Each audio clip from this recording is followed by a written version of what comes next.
He is a specialist in naval communication and electronic warfare and a qualified submariner with 38 years of service. He served as the first Director General of the Defense Cyber Agency, a position he held for over 5 years. His command experience includes the submarines Shankush and Shishumar, as well as the frigate Bees. Academically, he holds multiple postgraduate degrees, including an MPhil in Defense Studies. He has held senior roles at IHQ MODN and served as Assistant Chief of Naval Staff Submarines before his retirement in June 2024. Now, ladies and gentlemen, India's armed forces are undergoing the most comprehensive modernization in our history. From fighter jets to cyber warfare capabilities, from indigenous aircraft carriers to hypersonic missiles, from quantum communication to AI-driven decision system. But modernization is not just about technology. It's about policy, procurement, partnerships, and speed. To explore this roadmap, we are privileged to have 4 strategic leaders who are shaping this transformation. Panelists, the floor is yours. India's defense future awaits your insights. Thank you.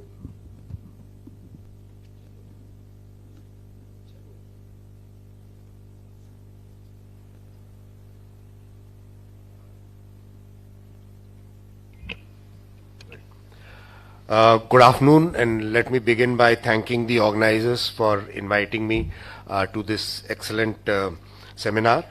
And in this particular session, we will attempt to outline a comprehensive roadmap for the modernization of India's security architecture, focusing on integration of emerging technologies, creation of sustainable industrial capacities, which are becoming far more important now.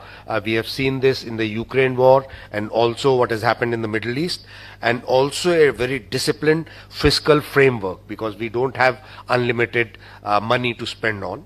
And for this, we have 3 very eminent panelists who have been already introduced to you. So what I'm going to do is I'll make very brief remarks right in the beginning, and thereafter I'll request the panelists to speak, give their opening remarks for about 8 to 10 minutes, and then after that I wish to open the house for questions or remarks from the audience, because I would like you to participate, and in case there are any remarks that you wish to make or even seek any clarification, that you could do so from the very eminent panelist here. So my first point is that defense modernization must not be seen as a procurement exercise itself. However, it must now be seen as a strategic response to the structural changes which are taking in the warfare itself. So what are the changes taking place? Warfare is now becoming multi-domain operations. So all domains are being utilized for waging a kind of a operation or war against any particular country. Right now, Indian Army in particular, because I do not see any Army panelists, so I would talk about Indian Army a little more. So Indian Army in particular is modernizing under conditions which are very demanding. So what are those conditions? The first one is that we face the continental threats on both our borders, northern borders and the western borders. Right? We have adversaries with whom we have border disputes, and it's a nuclearized environment. All the 3 countries are nuclearized. So we have to do whatever we have to do under these conditions, which are very, very important. And also, not to forget that Pakistan is waging a proxy war. Then we have persistent grey zone operations from northern borders. China is engaged in grey zone operations, which cannot be attributed to, and which are all encompassing, from economic to cyber to so many other things. Then there are rapid technological diffusions taking place. Drones have come in, so they have to be absorbed, they have to be put in your strategies and utilized. And then we have finite fiscal elasticity, right? So we have to work under a particular budget. So now first let me highlight the fiscal and strategic baseline. Now in 26-27 defense budget, the allocation has been 7.85 lakh crores which is the highest ever, of course, because it takes into consideration the inflation. Now, out of this, 2.19 crores is allocated for capital expenditure. Now, what is most important is that 75%, that is about 1.39 crores, is for acquisition budget and to be done from the domestic companies. So there is a huge market now available to all the defense companies to participate in the armed forces modernization. So this is a huge budget, right? But the real challenge is not allocation of the fiscal budget, as we see in the armed forces, but translating this spending into future relevant combat power. So how do we build capacities? What kind of capacities? What are the future wars going to be looking like? So we have to build capacities for that, right? So modernization is now a strategic necessity and not a budgetary choice. The nature of warfare has shifted, like I said. So therefore, we need to keep in tune with the changing nature of war. And attrition, not maneuver, has emerged as the dominant logic of warfare. Let me explain this. We had Taiwanese delegation coming to my institute, CLAWS, sometime back last week, and they were saying with China, you would have read that there are a lot of activities going on across Taiwan Strait. So what they were saying is China is actually indulging into a attrition warfare. So whenever they do something, we'll have to respond to that. So we are, spending our capacity, our military budgets, military equipment, and so many things on that. So there is a very silent attrition warfare going on.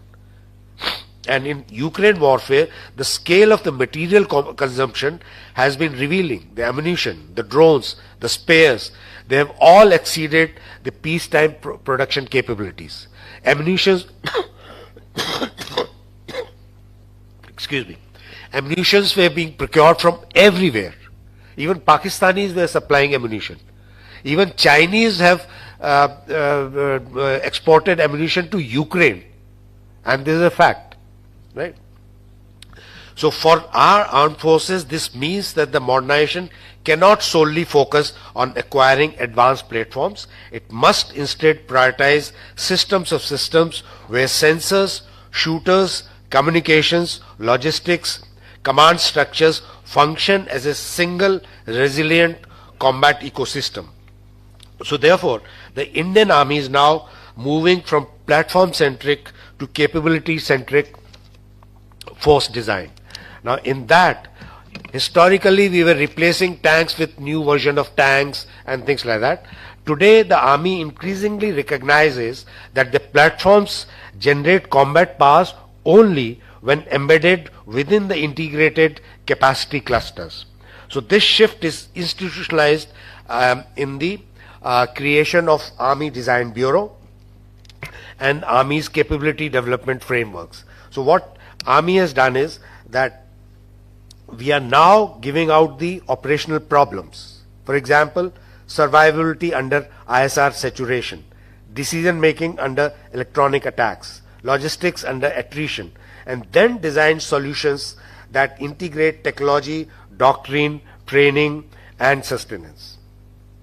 So they have given out almost about 150 problem statements. Now the success of this will lie in the number of concepts which move from prototype to induction within operationally relevant time frames. We cannot wait endlessly. They have to be inducted, like what we had with the light tanks, Zorawar light tanks. They were inducted within a time frame of 2 years or something like that, which meets our operational requirement on the northern borders.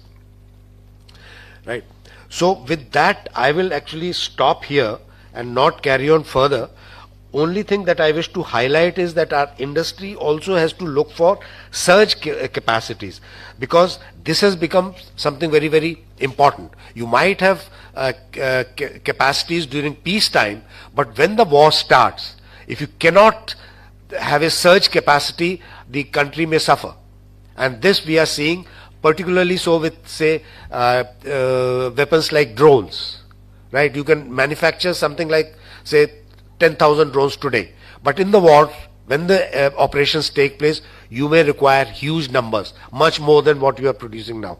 So that kind of a capacities should also be inbuilt in whatever we are planning. So I'll stop here, and what I'm going to now do is I'll request Air Marshal Sachdev to dwell little more on the DAP 2026 which has just come out. You would have heard in the previous session a mention was made of this. However, I would like him to give out a little more details of that so that you guys understand it and then you can work accordingly. So let me now invite Air Marshal Sachdev. Thank you, sir. First of all, thanks a lot. I will not go on to this rostrum, though I had a script, I had everything to talk, but then I was told that it's better that we interact with all of you. So I'm going to give you some pointers which need to be researched, and only then the industry can actually infuse with the military. We're talking about DAP 2026. Admiral Sanjay in the morning mentioned that he's yet not read it. Obviously, it's a 600, 700 page document. It takes time out of our schedule to read, but it came out last Tuesday. Today is exactly 1 week, and we have been given only 3 weeks to read it and comment on it. So if we don't do it now, we've gone. That means whatever was there in our mind as industry, as academia, or as military, and it is not passed on to those who are actually writing the DAP 2026 is gone. So please go back home, quickly open this 700 page document and go through it and find out what you understand, especially the young academicians and the startups who are building something for this nation. So that's very important. This is the 8th in the series. This DAP, earlier it was known as Defense Procurement Procedure, now it's known as Defense Acquisition Procedure. This is the 8th in the series starting from 2002. So in 24 years, we've come out with 8 episodes. 3 have come out in this particular Atmanirbhar ecosystem or environment. That is 2016, 20, and now. No DAP has lasted this long as this 2020 has lasted for about 6 years, because the draft DAP 2020 came out in March 2020. To be precise, on 20th March it was launched. I will go into the contents a little later. It came out on 20th March 2020 for all of us to put our comments on. Again, 3 weeks, 4 weeks were given, but on 25th of March 2020 the nation went into lockdown. Everybody had enough time. The recipients and those who were supposed to send comments had enough time, and I was somehow involved with this DAP 2020 because I was the district PP and FD who was supposed to be somewhere engaged with this. I mean, they say that I'm a co-author. Yes, one of the chapters was written by me, and I sat through every deliberation.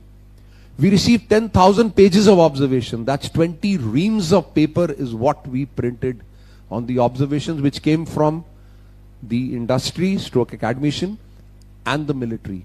These are the two people, because military uses the equipment which is built by the industry. So both had observation, and we narrowed down to about 300 odd observations which were real concerns.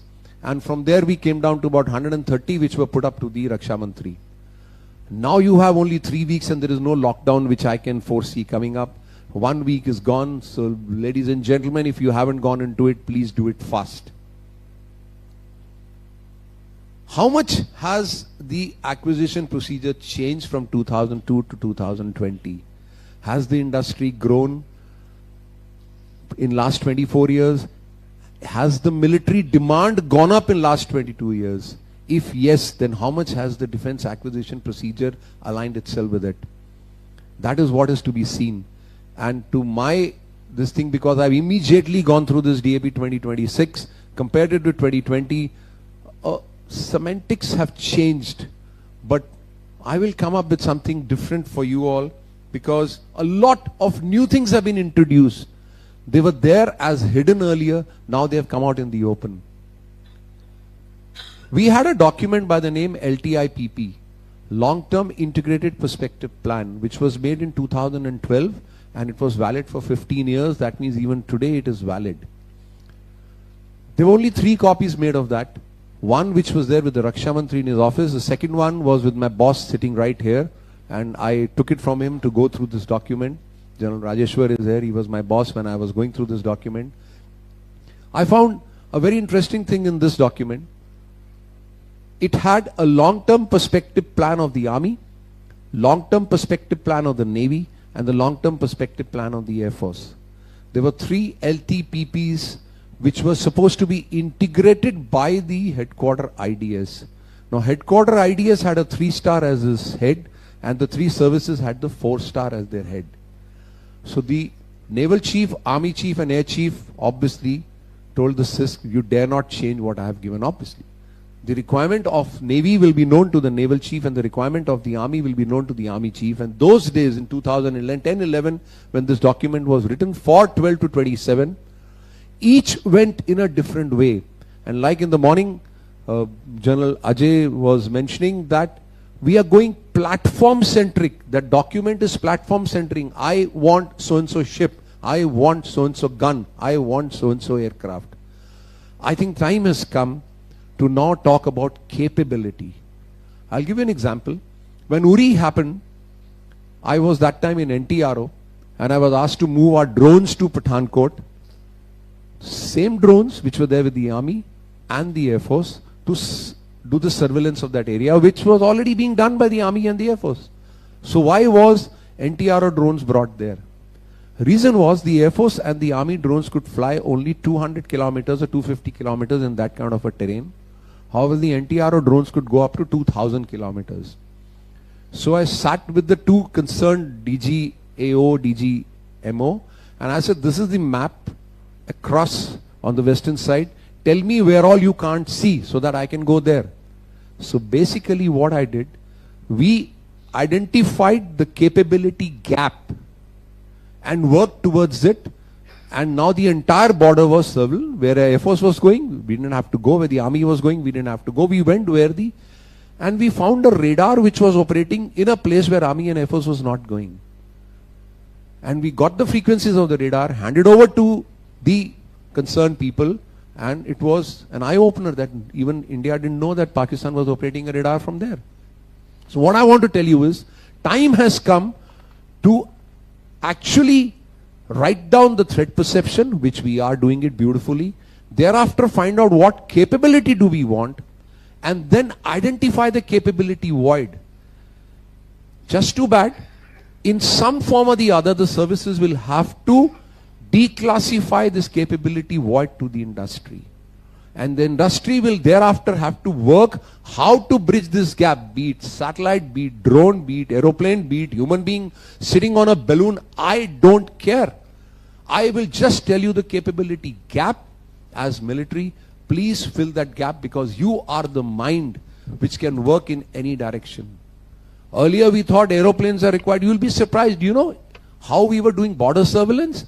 We had a transport aircraft with the side door fully open and a human being tied to the belts with a camera on his body and clicking and making movie of the border. This is how because the requirement was surveillance of the border. That was the capability void. How it is going to be filled up with technology tomorrow is left to you. So my take today for all of you is, let's find the capability voids and work as a young generation to fill those voids with what you have in your mind. So you have to come on board by actually filling the capability voids, instead of me telling you, okay, give me a drone of that kind, that kind. Sorry, I'm a war fighter. Leave me alone. Why should I think about it?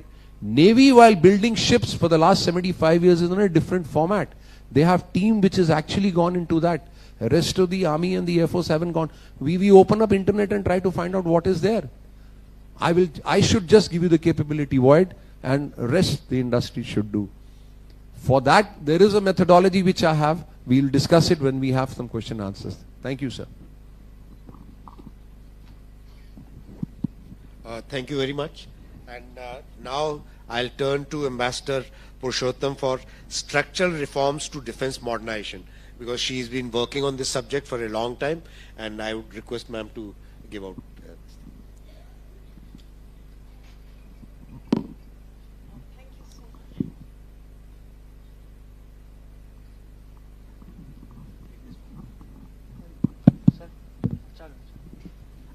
Thank you very much. It's really an honor for me to be here.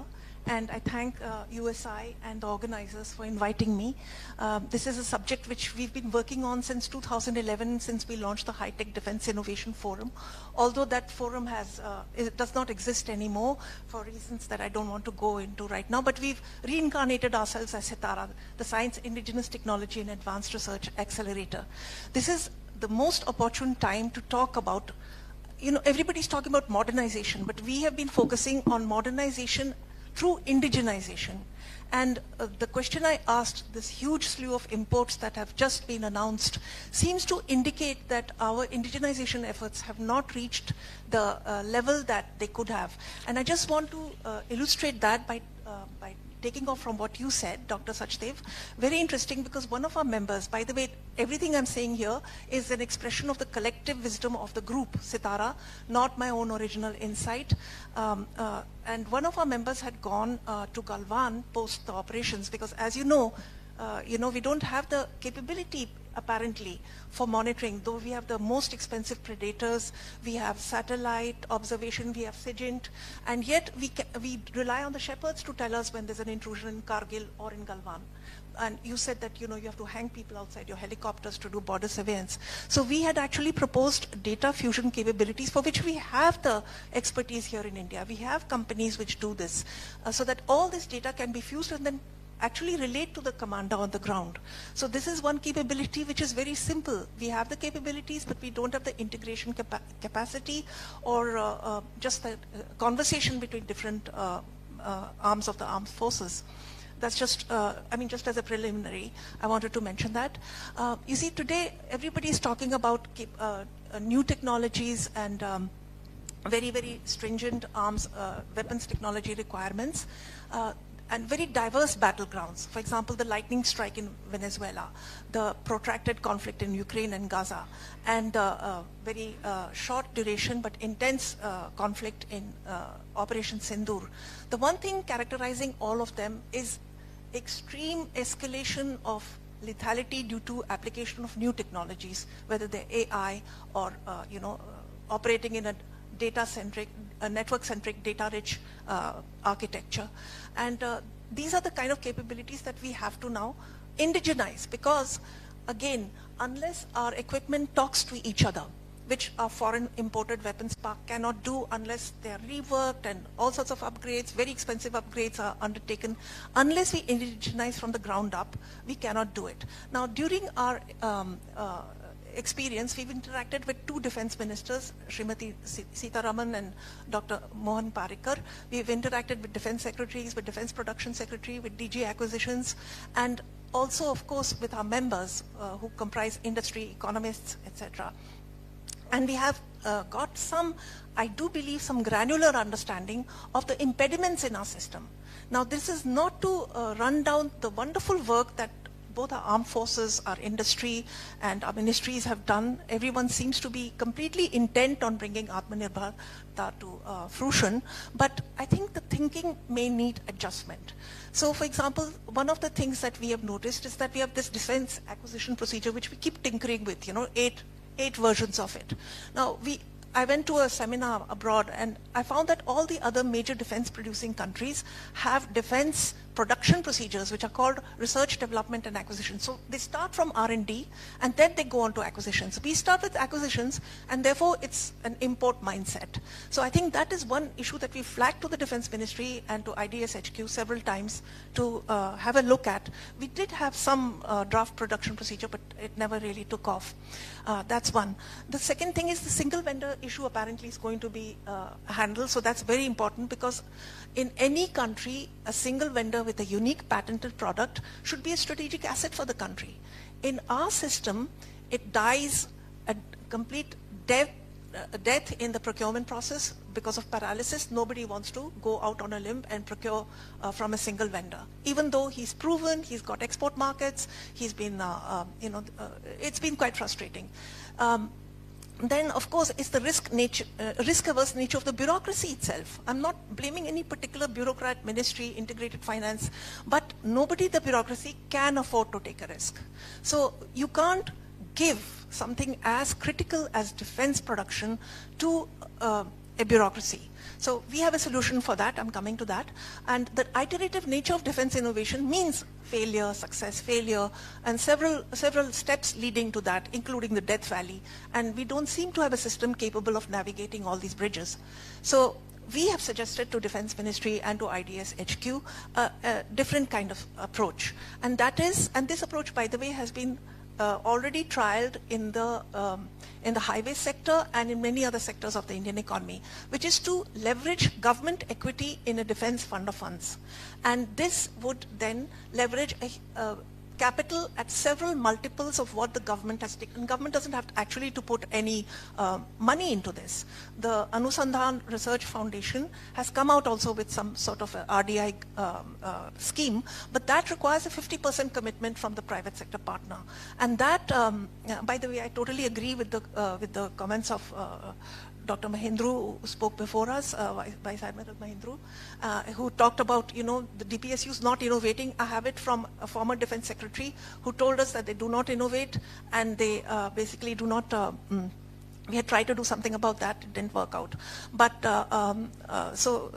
this is absolutely true that we need to have the private sector more involved in this. And through this fund of funds, we can look at the model of InQtel, which is the strategic venture capital fund that the CIA has launched, and companies like Anduril and Palantir and Shield AI with absolutely lethal technologies have been incubated through this strategic venture capital fund. Why strategic venture capital and not just conventional venture capital? Because those are profit oriented, they see quick exits, whereas a strategic patient capital fund would be able to withstand, say, a 12-year, 20-year time horizon and nurture a company in the private sector, hopefully, and also in the public sector if it can rise up to the challenge, and then come up with a genuine defense industrial base.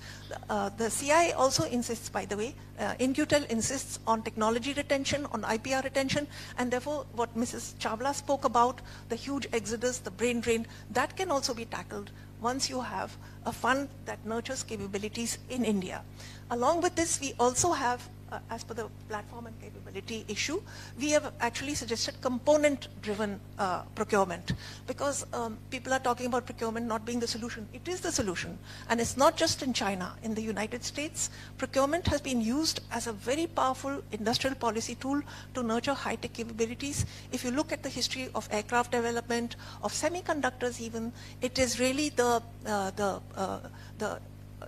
American Air Force, and Defense Department, semiconductors, computers, etc. They are the ones who have invested. There's a wonderful book by Vernon Rutten, Is War Necessary for Growth? Because somebody else was talking about the relationship between war and the economy, which could be looked at in this regard. A lot of it is because of the American defense procurement system. So it's not just a communist country, it's also free market economies which use procurement as a tool, and this is a very useful thing for us to emulate in terms of the structure of the InQtel.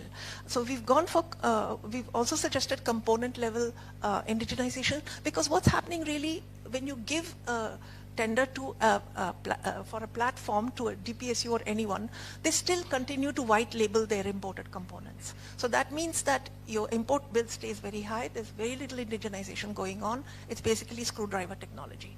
So what we need to do is go at somebody mentioned sensors. We need to have, a greater production of sensors, of drones, and such capabilities. I mean, I think Russia and Ukraine are expending 10,000 drones in one day. So the surge capability also could be taken care of. So component level, we've also suggested that we should have a legal architecture. Again, this is not a communist thing. This is America. America has a very robust legal architecture to promote Atmanirbharta in the United States. So we have suggested that we should also erect this. A few directives here and there on Make in India are not cutting it, because mostly ministries are ignoring it. Tender specifications are created with a cut and paste job from major vendors, and so Atmanirbharta goes on the back foot. So we would posit that the recent flood of imports has been occasioned because we are not looking creatively enough to restructure our defense innovation ecosystem, which is what Sitara is devoted to. Thank you so much. Thank you very much. Let me to Admiral Gupta for his initial comments, and then we'll open the house for questions. Good afternoon, Chair. I'm acutely aware that the session stands between you and your lunch, so we shall be brief. Since the session theme is India's defense modernization roadmap, I will just flag certain issues. We have heard very eminent personalities who have given their views as to what is right, what is wrong, but predominantly it comes to fore that we have a lot of money, we have a lot of institutions, we have a lot of capabilities, but still something is amiss. Now, when you see an orchestra which has got very good individual players who are good violinists, who play good guitar, who may be playing a good cello or something, but if they are not being conducted by one central guy, the conductor, and they are syncing together, obviously you will not have the symphony which is good. So I think that is the point where we are missing out. So I would say that the defense forces know very well that we have to provide a range of capabilities to our political masters at a future date. And they have made plans for that this is the platform they want or this is the capability they want. But unfortunately, the revolution in military affairs, which we think of will bring warfighting capabilities to us, is not the solution for winning a conflict. You cannot win a conflict in today's context in India unless you have a revolution in bureaucratic affairs. And when I say revolution in bureaucratic affairs, everyone is mentioning about the fact that we need to get the procedures right. And that is where that man with the conductor of the orchestra comes in. So unless you are able to sync the industry, the academia, the think tanks and the users, you cannot have that. It was brought out by Admiral Mahindru that defense procurement is not like buying irons or buying soaps or something. Unfortunately, we are treating defense procurement like that. We want a product which is already ready-made. We want to do tendering for a range of products. And as Mrs. Purushottam brought about that, we have that L1 syndrome, and if you land up into a single vendor situation, no one wants to touch it. The fact is that cutting edge technology for which you have to fight a war sometime later is not available. There is no ready-made product which is of cutting edge technology. Second, when you develop a technology, for every 10 failures, there is going to be one success. And I think it was amply brought out by the panelists in the morning that the system or the procedure should have a way of accepting that fact that there will be failures in development, and you have to live with that. Thirdly, when you have a set of SQRs for large platforms which have development and build periods, for example, a naval ship, from the time it is conceptualized to the time of the first delivery can take about 10 to 12 years. How can you write a SQR today, which is complete, which is frozen, do the tendering for that, and you are getting a capability which is 12 years hence? It's just not prudent to do that. So there has to be a system which accepts all these necessities and then carries on with the things. It was brought out today that, like I think Mrs. Purushottam was concerned that if we had achieved so much of indigenization, how is it we are buying that huge amount of things like Rafale still? Because the moment the Rafale comes in India, we are looking at it for next 50 years, right? So the fact is that are you getting the source code? From what we understand in the open media is that possibly the API level integration code is coming, but not the full source code. So you cannot be fighting a winning war with weapons sourced from abroad. You have to have your own indigenous systems. And I'm proud that at least one service had the vision. So in the Indian Navy, we invested in it a long time back. More than 55 years back, we invested in the Naval Design Bureau. And today, the Indian Navy is one of the unique institutions which has a complete design capability from the most advanced nuclear submarines to aircraft carriers. We design in India. We make our own, we designed our, of course, with the help of industry partners, academia and DRDO, we've developed a capability where the entire hull materials are being made in India. And now we are moving to the third phase where we are trying to indigenize propulsion systems, right? So this is the capability you require, and this is how you have to proceed to sort of get to a point where you can do anything. VESI was being spoken about, a unique naval institution which has developed very unique capabilities, not only for the Navy, but for many institutions in the country. Now, I'll give you one success story of VESI. We started making, the heart of a naval platform is the combat management system, right?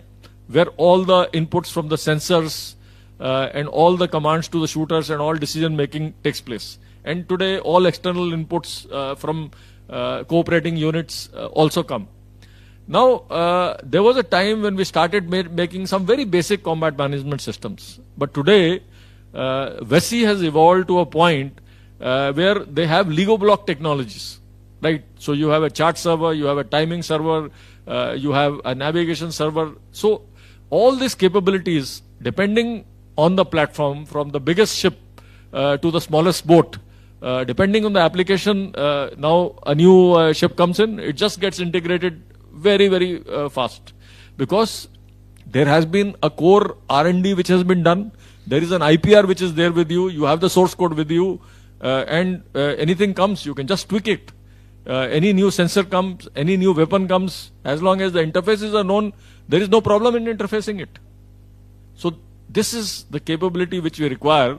Otherwise, we will just keep on repeating the loop that you go from one platform acquisition and say that, no, this is the last one, and after 20 years we repeat it. Second thing which I think all wars have taught, probably we forgot the lessons from Second World War, and now we are learning from the Ukraine conflict, is the industrial capability which should be sustained in the country.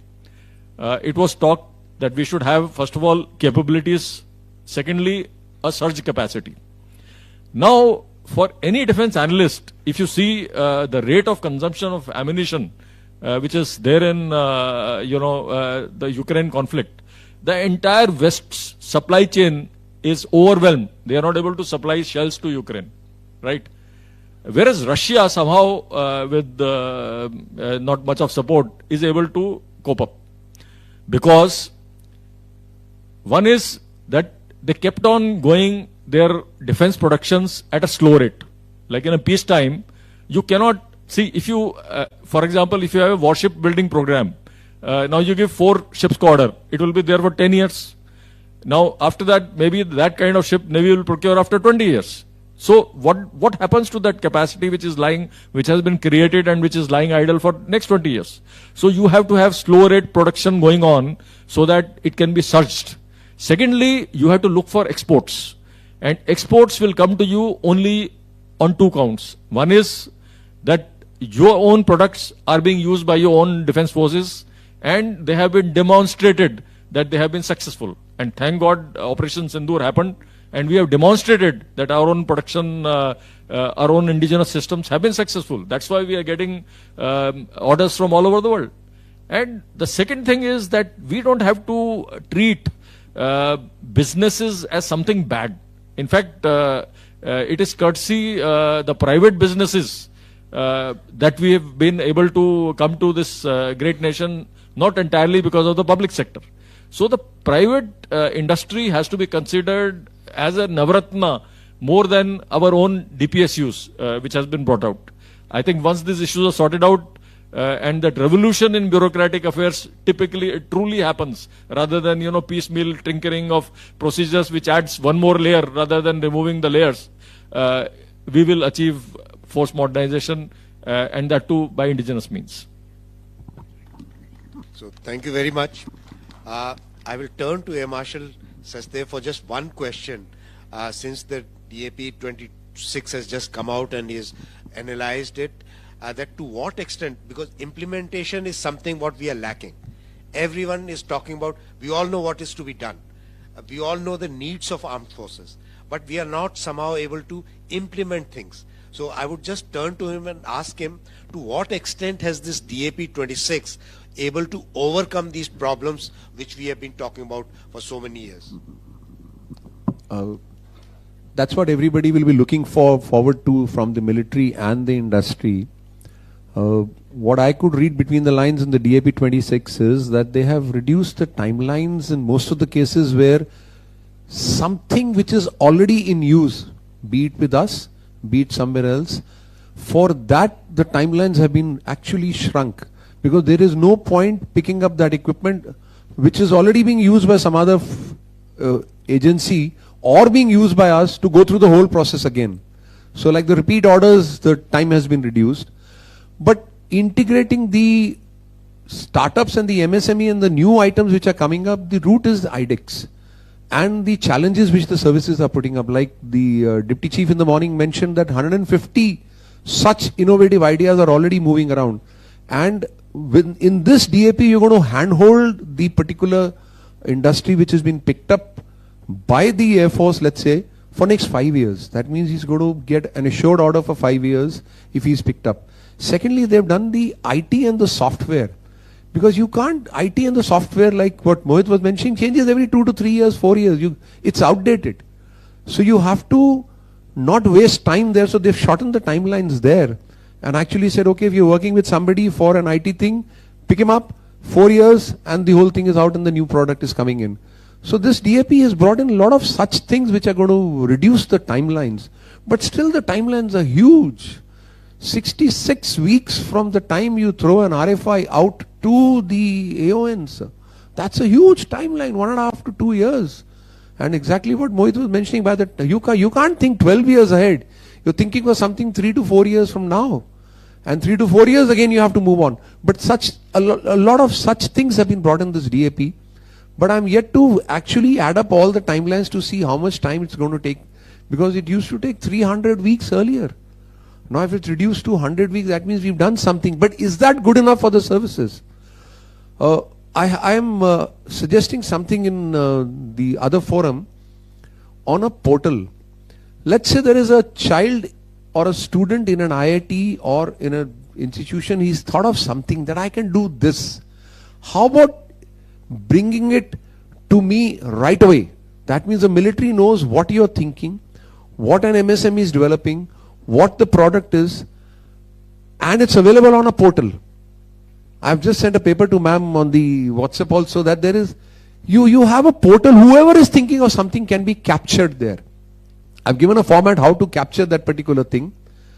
Now, I'm the Vice Chief of the Army Staff, Air Staff and the Navy, who is supposed to be the war fighter. He knows the entire capability requirement against a particular threat. And he also knows his capability gaps. He opens his portal and sees that this gap is being filled up by the following who are already there on the portal. Maybe something is not developed, but he's got something in his mind.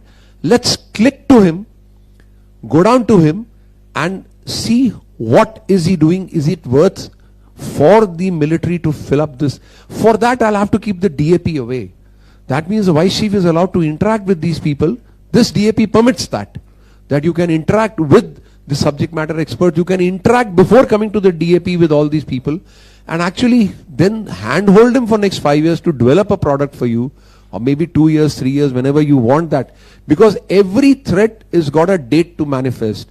If so-and-so adversary is doing this particular action of his could happen 2 years, 3 years from now. And I have a gap there. This is known to the military. Who in the environment is filling up that gap? That particular connect if happens, instead of we going out and telling people, mujhe kuch bana ke to aap kya bana rahe, how do we feel, exactly what both of them were mentioning. Here, the entire list is available to the Vice Chief and he sees how he can fill up those gaps. I think that's one of the solutions which I'm giving, and the DAP is actually moving towards that. If a company is built in, if an industry is in India, if a company is in India, he's giving the business to India, is giving taxes in India, the company is actually giving jobs to Indian. It owns an IPR. How did he get that IPR? How am I concerned? As long as it is registered under the Indians Company Act and the IPR is owned by him, that's it. I'm happy with it. Usne chori kara, kya kara, that's his bloody problem. But he's put it on the Indian Company Act and said, this is my IPR, I own it today. That's it today. Indigenization content. Who is an expert to find out whether 50%, 60% has it happened or not happened? I'm a war fighter. Why am I being put into that? This particular thing, owning an IPR, has come in the DAP 26. That means things are moving towards that. But we need to really go fast because the industry, very few startups out of the lakhs of startups are coming towards defense because he doesn't know what is his future. This DAP is doing something towards that. I hope it actually, like you're saying, sir, execution will be seen in the next 3 to 4 years, whether this DAP, because DPP 16 was done by Mr. Manohar Parrikar by going across the country, because 2014-15 we announced that we'll be Atmanirbhar or self-sufficiency or Make in India project. 2016 he went around the whole country and found out and then sat and wrote that DPP. It was a changed DPP from the previous ones. Now within 45 months that DPP went through 45 amendments. Not because that DPP was written poorly, sorry, the DPP was very good. But the industry was moving so fast and the adversaries were moving so fast that we had to bring changes to that DPP. That is when we went into DAP 2020, which is 6 years old. So let's see how this DAP unfolds. Thank you very much. Anything, ma'am, or Mohit, you want to add? Right. So anyone who wishes to ask a question or any remark or anything? I can see a hand here. So, okay, you, and then after that you, right.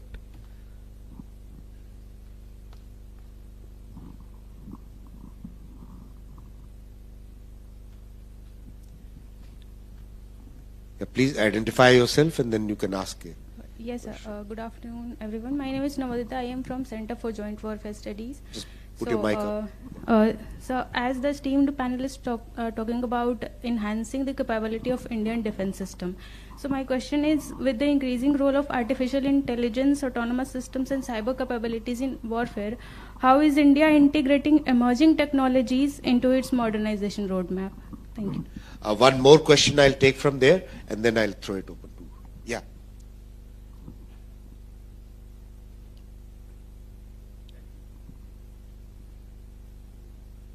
Thank you very much. My name is Raju Upalapadi. One thing that I wanted to add a little bit with what Smita madam added, especially the brain gain from other countries. I'd like to add a little bit more. All the people that are going from IITs and everything to US or anywhere, I think things are changing a little bit there, especially with all the strict things going on and everything. Maybe something that would be helpful just for the people coming in from outside who will be able to bring in a lot more the latest technologies that would be a lot more helpful. So that's what I wanted to add. Maybe that may be recommended in the next DVP or something like that. Okay, thank you. So ma'am, would you or anyone would like to answer this thing?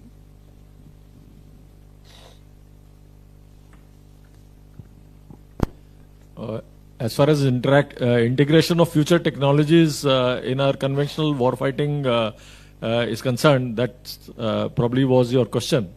That how are we integrating future technologies like cyber, space and all. So you are, I think, acutely aware that India has been thinking of it for a long time.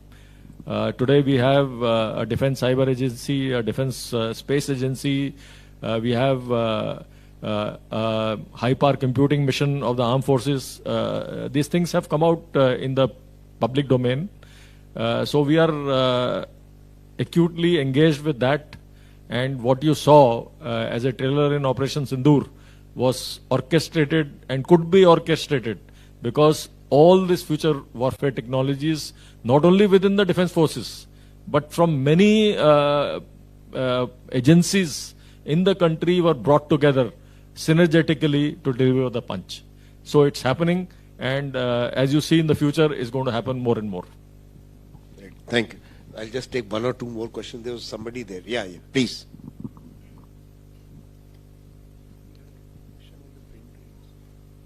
Yeah, no, he was remarking. He just made a remark.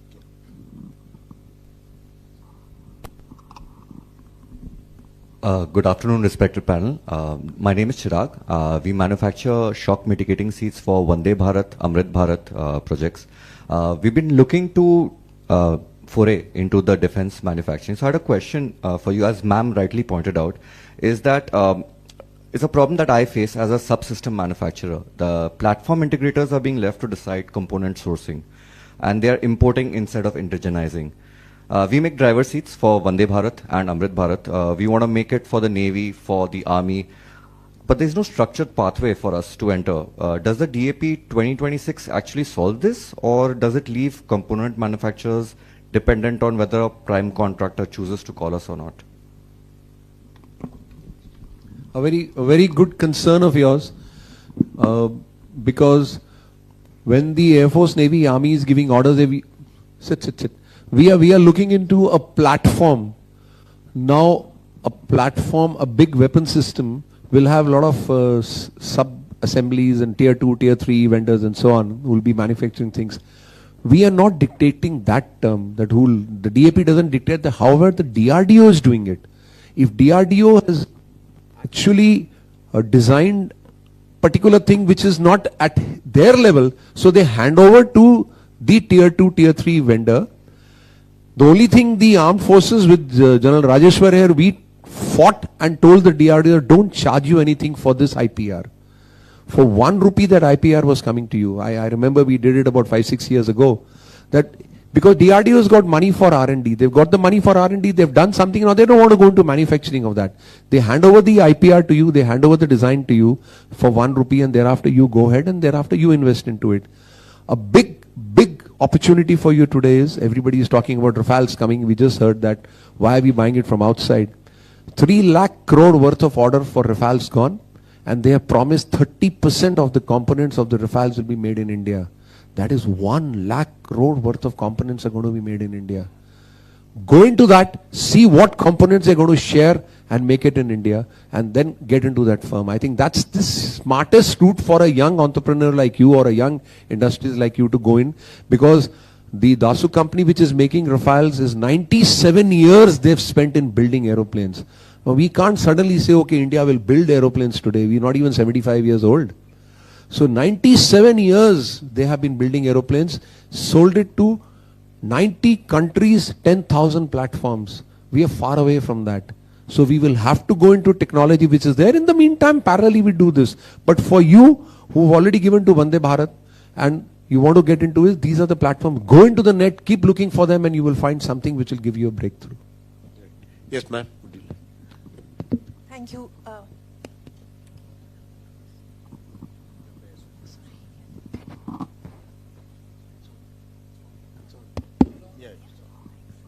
Well, I'm actually going to refer to what you said.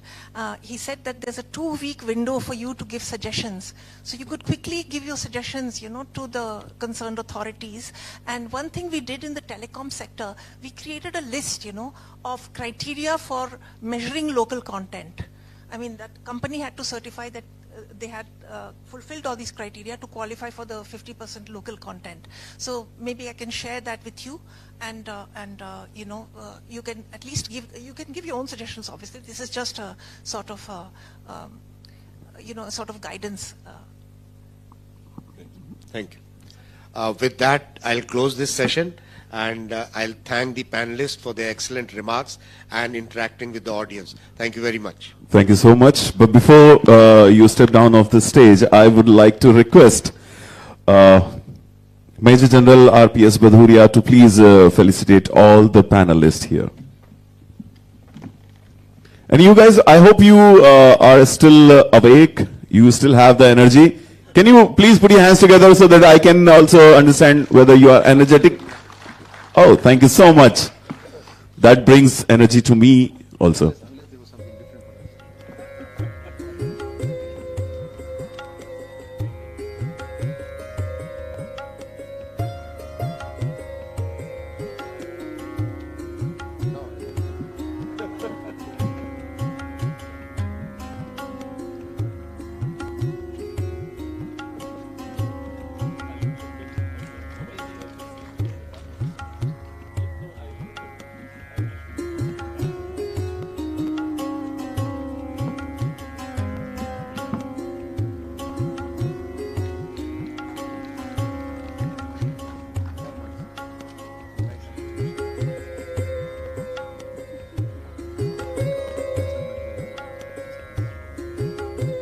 Thank you so much, Major General.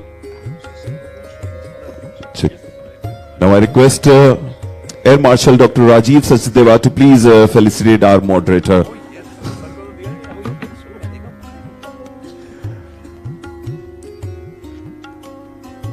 And thank you so much, distinguished panelists, for this enlightening roadmap. Modernization is no longer a choice, it is a survival imperative. And India is not just catching up, we are leaping ahead. Ladies and gentlemen, we now break for lunch. Please proceed to the dining hall where a curated menu awaits you. Networking continues, conversation deepens, partnerships begin. We reconvene here at 2 p.m. sharp for our next session on the future of unmanned warfare. Enjoy your meal, enjoy the conversations, and we will see you back here at 2 p.m. Thank you so much.